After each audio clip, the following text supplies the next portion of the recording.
पाकिस्तान ने दुनिया को दिखाया अपने हथियारों का जखीरा। कराची मिलिट्री एक्सपो में सैन्य हथियारों का किया प्रदर्शन। एक्सपो में ईरान, इटली और अन्य देशों के प्रतिनिधि मिलिट्री एक्सपो में हुए शामिल।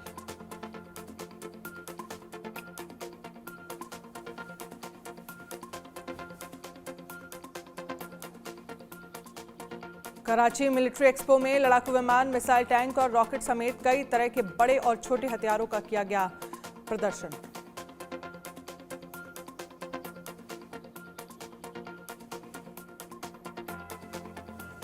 यूक्रेनी हमले का रूस ने लिया बदला। यूक्रेन के इलाकों पर RS-26 रुबिज मिसाइलों से किया हमला। यूक्रेन के निप्रो शहर पर ICBM मिसाइलों से रूस ने किया ताबड़तोड़ हमला। रूस ने जंग में पहली बार न्यूक्लियर अटैक वाली मिसाइल का किया इस्तेमाल। जंग के और भीषण होने का संकेत। ICBM मिसाइल परमाणु हमला करने में सक्षम।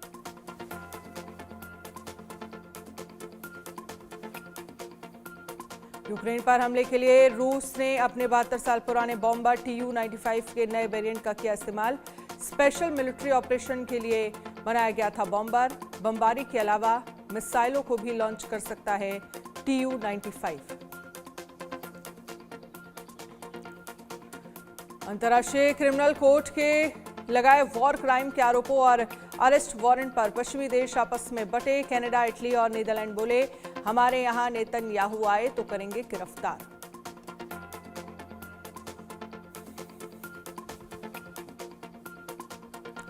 इटली के रक्षा मंत्री गुइडो क्रिस्टो ने कहा वो ICC के उस आरोप से इनकार करते हैं जिसमें कहा गया कि हमास और इस्राएल एक जैसे हैं, लेकिन इटली ICC के नियमों से बंधा है।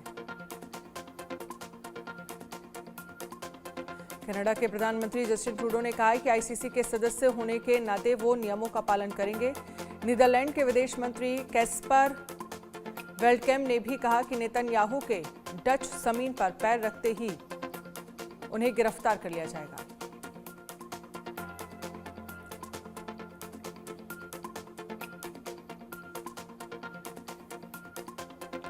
अमेरिका ने ICC के आदेश को मानने से किया इनकार। व्हाइट हाउस की प्रवक्ता कैरीन जीन पियरे ने कोर्ट के फैसले लेने के तरीके पर उठाए सवाल। कहा, फैसले में की गई जल्दबाजी। अमेरिका ICC का मेंबर देश नहीं।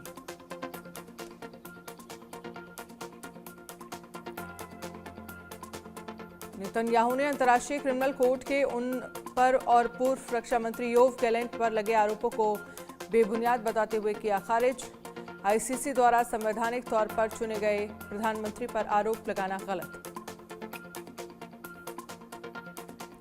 नाइजीरिया, ब्राजील और गुयाना की अपनी 3 देशों की यात्रा पूरी करने के बाद दिल्ली के लिए रवाना हुए प्रधानमंत्री नरेंद्र मोदी। भारत के लिए रवाना होने से पहले गुयाना में भारतीय समुदाय को संबोधित करते हुए PM मोदी ने कहा, अगले साल 13 जनवरी से 26 फरवरी तक प्रयागराज में महाकुंभ का आयोजन किया जाएगा। मैं आप सभी को अपने परिवार और दोस्तों के साथ इस आयोजन में शामिल होने के लिए आमंत्रित करता हूं।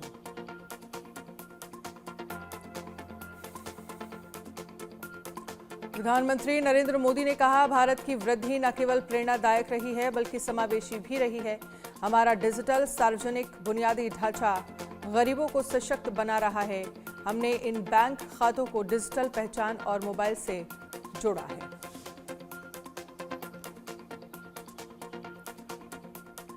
गुयाना के राष्ट्रपति मोहम्मद इरफान अली ने कहा, गुयाना में भारतीयों की उपस्थिति हमारे देश के इतिहास का एक उल्लेखनीय अध्याय है।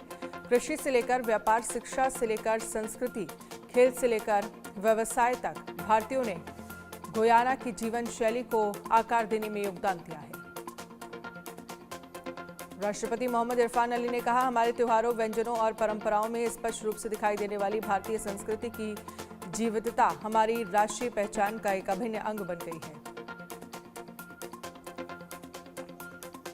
गुयाना में प्रधानमंत्री नरेंद्र मोदी ने सरस्वती विद्या निकेतन स्कूल के दौरे के दौरान भगवान शिव की पूजा की। गुयाना के दौरे के दौरान प्रधानमंत्री नरेंद्र मोदी ने सरस्वती विद्या निकेतन स्कूल का दौरा किया। गुयाना के जॉर्ज टाउन में प्रधानमंत्री नरेंद्र मोदी ने आर्य समाज स्मारक का दौरा किया। भारतीय विदेश मंत्रालय में सचिव जयदीप मजूमदार ने कहा, बातचीत के दौरान प्रधानमंत्री मोदी और राष्ट्रपति अली ने भारत गुयाना संबंधों के संपूर्ण पहलुओं पर चर्चा की। दोनों पक्षों के बीच 10 समझौतों पर हस्ताक्षर हुए।